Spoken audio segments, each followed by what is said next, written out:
Bonjour tout le monde et bienvenue à Tout Azimut. Cette semaine, on va parler d'un personnage de la Bible très intéressant. On va parler de Ruth. Alors, tout de suite, on va aller écouter l'histoire. Alors, bonjour, ça me fait plaisir d'être avec vous aujourd'hui pour vous raconter l'histoire de Ruth, qui se trouve dans la Bible, dans l'Ancien Testament, dans le livre de Ruth. L'histoire de Ruth débute d'abord par celle de Naomi. Naomi, c'était une femme qui vivait avec Élimélec à Bethléem. Elle vivait avec son mari et ses deux fils. Et la vie était belle, tout allait bien, jusqu'à ce qu'une famine survienne. Et qui dit famine dit plus de nourriture. Alors, Naomi, son mari et ses fils ont décidé de quitter leur Bethléem natal pour s'en aller là où il y aurait possibilité de trouver de la nourriture, et c'était à Moab. Une fois rendu à Moab, malheureusement, le mari de Naomi est décédé. Mais, bonne nouvelle, les fils de Naomi se sont trouvés des femmes qui venaient du pays de Moab. Alors, Ruth et Orpa sont devenues les femmes de ses fils. Jusqu'à ce que, comble de malheur, ses fils également décèdent. Alors, Naomi était très triste parce que ses fils, eux aussi, sont décédés. Elle se sentait probablement oubliée, triste. Elle se disait, Dieu, m'as-tu oublié? Qu'est-ce qui se passe? Après un certain temps, Naomi a alors décidé de retourner de là où elle venait. Elle s'est dit, il va y avoir plus de support là, ma famille est là, ça va aller mieux. Alors, un bon matin, Naomi a dit à Ruth et Orpa qu'elle retournait dans son pays. Elle a dit, les filles, vous n'avez pas besoin de me suivre, ça sert à rien que vous veniez avec moi, je peux pas vous redonner d'autres maris, je suis trop vieille pour enfanter d'autres fils. Alors, retournez de là où vous venez. Alors, Ruth et Orpa ont dit, non, Naomi, on va te suivre, on va être avec toi. Naomi dit, non, je veux vraiment pas que vous me suiviez, il y a quelque chose de meilleur si vous retournez dans votre pays. Alors, Orpa dit, d'accord, Naomi. Alors, elle a embrassé sa belle-mère et elle a quitté. Mais Ruth a dit à sa belle-mère, non, force-moi pas de te quitter. Je veux rester avec toi. Et là où tu iras, j'irai. Ton Dieu sera mon Dieu, ton pays sera mon pays, ton peuple sera mon peuple. Alors, Ruth a décidé d'être fidèle à Naomi et de rester avec elle, de ne pas la laisser tomber. Alors, les deux se sont rendus à Bethléem, là où Naomi avait encore de la famille. Mais vous savez, être une femme sans mari à cette époque-là, c'était difficile. Mais pourtant, Ruth aimait beaucoup Naomi et lui était fidèle et attachée, et Ruth avait un bon cœur et était une personne travaillante. Et Naomi avait un parent qui avait un champ. Et Ruth, elle a décidé d'aller dans le champ pour ramasser du blé, pour glaner les épis de blé et les mettre dans un panier. Et de cette façon-là, elle et Naomi auraient de quoi manger, auraient de quoi survivre. Alors, Ruth est allée travailler dans le champ de Boaz. Et Boaz a vu qu'elle était quelqu'un de fidèle à sa belle-mère, qu'elle était travaillante, qu'elle était quelqu'un de bien. Alors, Ruth, on la voit ici, qui rapporte à manger à sa belle-maman qui prend bien soin d'elle. Et à cause de son beau cœur, à cause de son cœur vaillant, Boaz l'a remarqué, et ce qui devait arriver arriva. Boaz et Ruth se sont mariés, et ça fait beaucoup de joie à Naomi, puisque éventuellement Ruth et Boaz ont eu un bébé. Et ce petit bébé-là, c'est Obed. Et Obed, c'est le grand-père du roi David. On connaît bien le roi David. Et ça a procuré beaucoup de joie à Naomi, qui est devenue la grand-mère d'Obed. Alors, à cause de la fidélité de Ruth, Naomi et sa famille, qui va venir par Ruth et Boaz, fait en sorte que Naomi est très heureuse. Alors, nous aussi, on peut être fidèle à quelqu'un qui nous est cher, c'est-à-dire ne pas l'abandonner, être toujours là. Et c'est l'histoire abrégée de Ruth que vous pouvez lire dans le livre de Ruth. Merci! Wow, c'est intéressant, hein, l'histoire de Ruth? Alors, comme vous savez, dans l'histoire, Ruth, elle va chercher du blé dans un panier. Donc, on va tout de suite passer au bricolage où est-ce que je vous montre comment faire un petit panier.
C'est tout petit, un petit panier tout chou où est-ce que vous pouvez mettre vos petites choses dedans.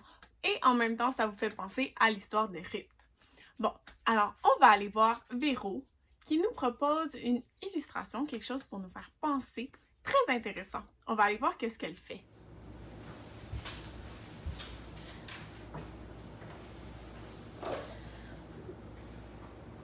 Ah! Allô? Je suis en train de faire de la cuisine. Est-ce que vous cuisinez des fois, vous? Parce que moi, j'aime beaucoup ça. Mais là, je suis en train de lire une recette. J'ai remarqué qu'il y a souvent des ingrédients qu'on met ensemble. Ils sont comme un peu inséparables. Ça ne va pas un sans l'autre. Et ça m'a fait penser à la fidélité. Parce que c'est un peu ça, la fidélité. Quand on est fidèle à quelqu'un, on est un peu inséparable.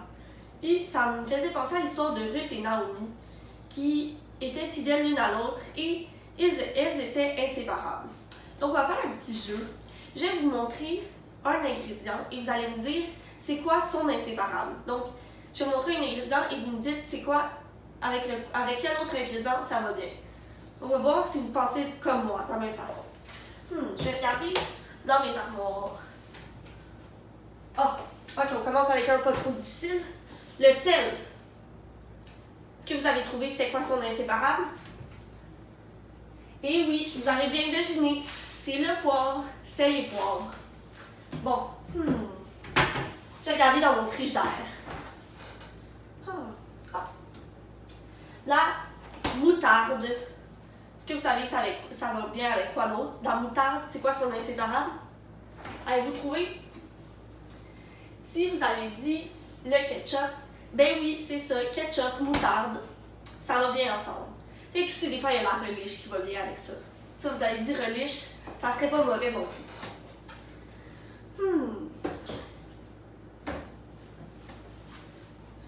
Ensuite, le pain. C'est quoi l'inséparable du pain, selon vous? Moi, je dirais que c'est le beurre. Le pain et le beurre, ça va souvent ensemble.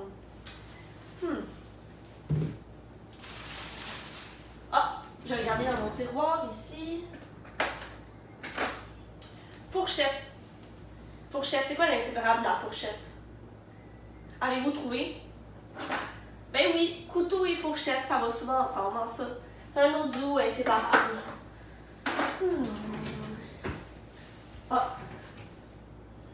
Qu'est-ce qu'il y a? Non, rien d'intéressant dans mon armoire. Dans mon frigidaire. Le beurre d'arachide. Celui-là, il pourrait aller avec plusieurs affaires. Selon vous, c'est quoi son inséparable? Moi, je dirais que l'inséparable du beurre d'arachide, c'est la confiture. Est-ce que vous avez déjà fait ça, un sandwich beurre d'arachide des confitures. C'est quand même populaire comme duo. Après ça, qu'est-ce qu'il y a dans mon armoire? Ah! Des pâtes! Est-ce que vous avez une idée de ça serait quoi son inséparable? Des pâtes? Moi, je trouve que les inséparables de les pâtes, ça serait la sauce tomate. Hein? Ça aurait pu être la sauce rosée. Toutes les sortes de sauces. Hein? Pas mal des inséparables, ça.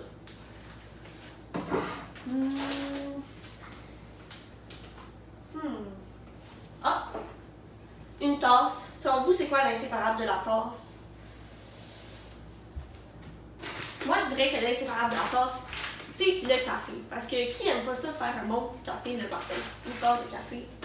Les parents, ils aiment beaucoup ça d'habitude. Hein?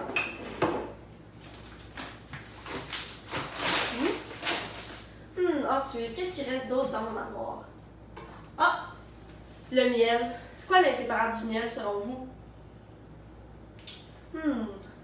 Moi, je dirais que l'inséparable du miel, c'est le thé. Ben oui. Est-ce qu'il y en a qui boivent du thé? Vous êtes plus thé ou café? Ou chocolat chaud?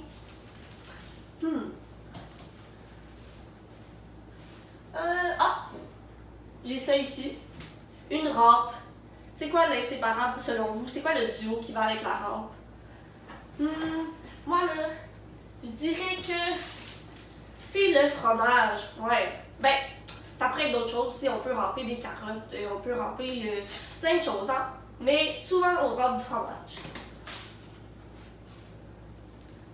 Bon, qu'est-ce qui reste dans ma cuisine qui est un bon duo? Ah, je sais. Le lait. Qu'est-ce que vous diriez qui va avec le lait? Moi, je dirais que le lait, ça va bien avec les céréales. Ça se sépare pas. C'est ça. Ça va toujours ensemble. Mais c'est vrai qu'on aurait pu dire aussi les biscuits. Le lait et le biscuit. Ou le gâteau au chocolat et le lait. Plein de choses qui vont avec le lait. Bon, je crois que on a pas mal fini notre jeu. J'espère que vous avez bien compris c'est quoi la fidélité, c'est quoi les inséparables. Et j'espère que vous êtes inséparable pour quelqu'un, que vous êtes fidèle à quelqu'un. Bon, je vais continuer mes recettes. Bye! Alors, finalement, on va aller voir un défi que moi et ma maman on a fait. Mais juste avant, je vais vous lire le proverbe 3.3 qui dit que la bonté et la fidélité ne t'abandonnent pas. Lis-les à ton cou, écris-les sur la table de ton cœur. Allons voir qu'est-ce que c'est notre défi. Donc, allô guys, comme vous savez, aujourd'hui dans la vidéo, on parle de Ruth. Et on parle aussi de la fidélité. Donc, je vous donne un petit défi. Je veux que vous preniez un grand chandail qui est écrit, puis là vous allez écrire fidélité avec le verset clé, Proverbe 3.3. Et puis là, vous allez le mettre avec votre ami. Viens maman. Donc là, les deux, on va se mettre dans le chandail.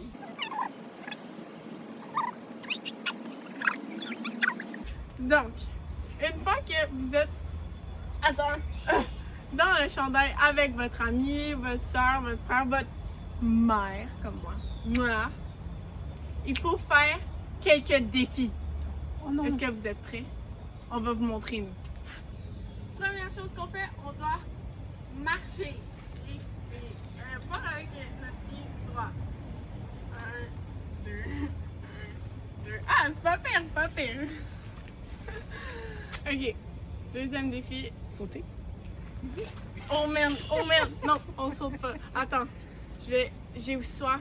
Ok, viens, on va chercher ma bouteille.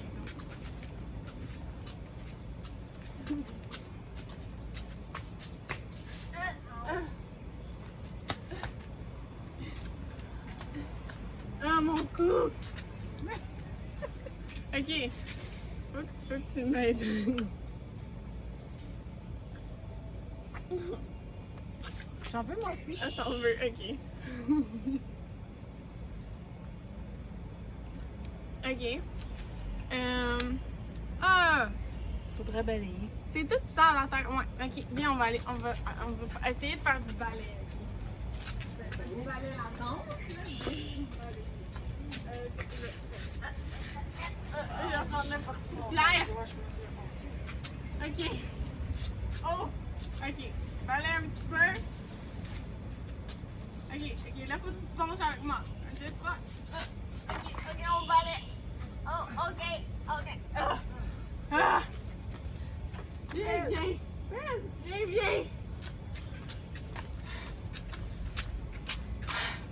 Vous voyez là, C'est pas facile. c'est pas facile. La fidélité, c'est quelque chose de difficile, ok? Attends, mais on va sortir de ce Il chandail. fait chaud. Aïe! Ok.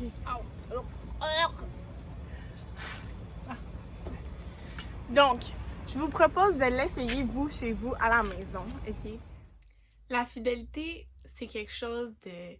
C'est un grand sujet. Puis l'histoire de Ruth, c'est un bon exemple de fidélité. Est-ce que vous avez fait le défi en même temps que moi et ma maman? Si oui, je vous encourage à le faire. Ça nous donne une bonne idée de c'est quoi la fidélité. Donc, si vous l'avez fait, est-ce qu'il y en a parmi vous qui étaient tannés d'être avec votre partenaire, qui voulait sortir du chandail?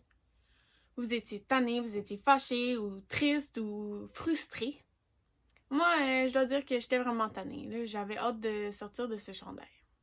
Puis, ça me fait penser à une autre question. Est-ce que la fidélité, ça dépend juste de nos sentiments? De comment on se sent? Si on se sent pas bien, on quitte?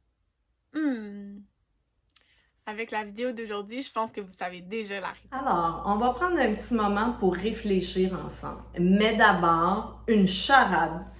C'est une charade pour les pros.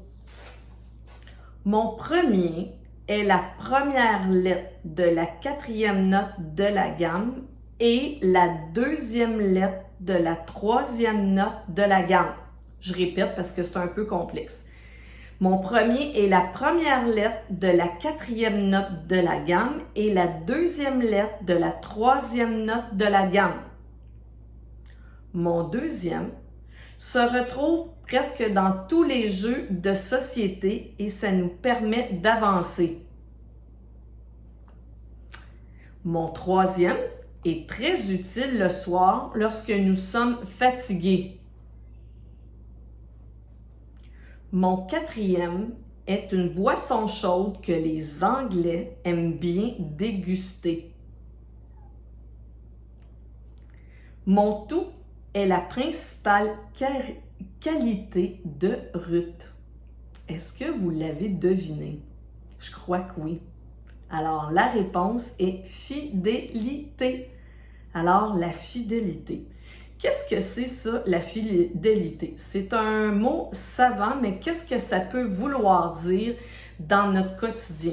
Alors, la fidélité, j'ai choisi 3 phrases pour nous dire ce que c'est. Alors, la fidélité, ça pourrait vouloir dire tenir sa parole. Alors, quand on a dit quelque chose à quelqu'un, c'est qu'on tient notre promesse, on fait ce qu'on a dit. Ça, c'est une caractéristique de la fidélité. Une autre caractéristique, c'est ne pas abandonner l'autre personne même quand c'est difficile.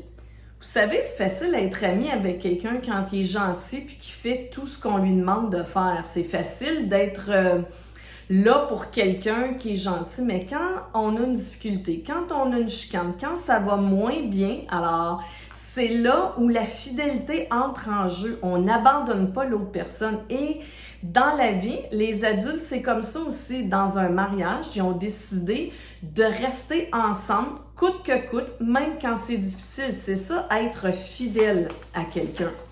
Et une autre phrase qui peut nous aider à dire ce qu'est la fidélité, c'est faire passer les besoins de l'autre avant nos besoins à nous. Alors, c'est ça que c'est la fidélité. Et souvent, moi, j'ai entendu des enfants qui disent « Oh, je suis plus ton ami ». Alors ça, est-ce que c'est fidèle? Non, c'est le contraire d'être infidèle.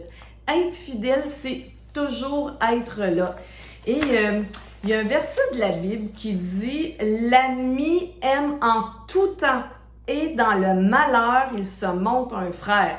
Alors, en tout temps, peu importe les circonstances, on est là pour aider notre ami et dans le malheur. Alors, quand ça va mal, dans les temps difficiles, on est toujours là. J'espère que vous êtes un ami fidèle et j'espère que vous avez un ami fidèle dans votre vie. Et l'ami le plus fidèle qu'on peut avoir, c'est Jésus. Alors lui, il nous laissera jamais tomber, peu importe la situation. Même quand c'est difficile, même quand on n'est pas gentil, même quand on a raté, Jésus est toujours là et nous abandonne jamais. On peut toujours compter sur lui. Alors ça, c'est très important à ne pas oublier qu'on peut toujours compter sur Jésus, qui est l'ami le plus fidèle. Et parce que on est en relation avec l'ami le plus fidèle, nous aussi, on peut devenir l'ami le plus fidèle pour quelqu'un d'autre. Alors, c'est ça la fidélité. J'espère que vous allez être fidèle, puis que vous allez réfléchir à ça maintenant, puis dans votre vie future aussi. Alors, sur ce, je vous dis bonjour. Alors, c'était tout pour cette semaine. La vidéo est terminée. Je vous invite à penser à Ruth et son histoire pendant la semaine. Bye bye!